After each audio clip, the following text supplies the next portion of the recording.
After talks with Hungary's Prime Minister Viktor Orban, Russian President Vladimir Putin complained that his demand for a NATO pullback in Eastern Europe and a ban on Ukraine joining the alliance have been ignored by the West. We are carefully analysing the written responses received on January 26 from the United States and NATO. But it's already clear, and I've informed Prime Minister Orban about it, that fundamental Russian concerns ended up being ignored.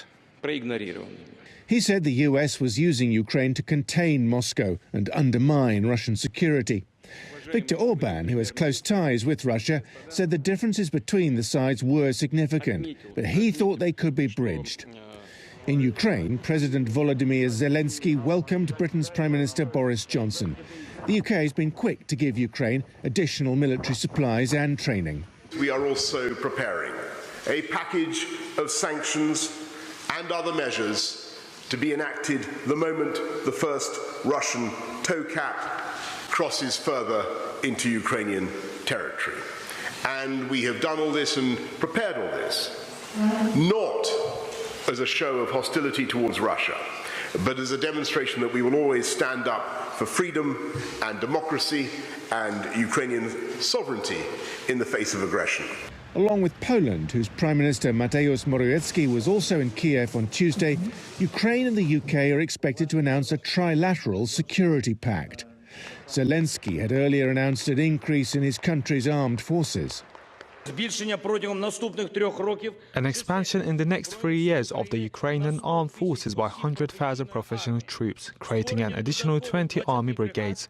This decree is the start of Ukraine's transition to a professional army. This decree is not because of a war. I say it to everyone. This decree is so that there is peace in Ukraine soon and further down the line.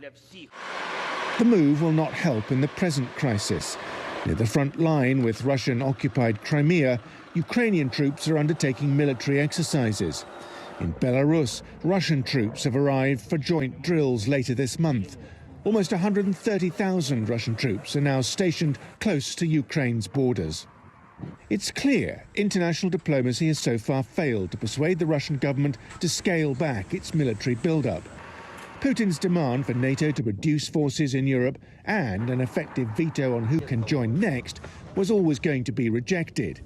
Now, the options for avoiding a conflict seem to be narrowing. Simon McGregor Wood, TRT World.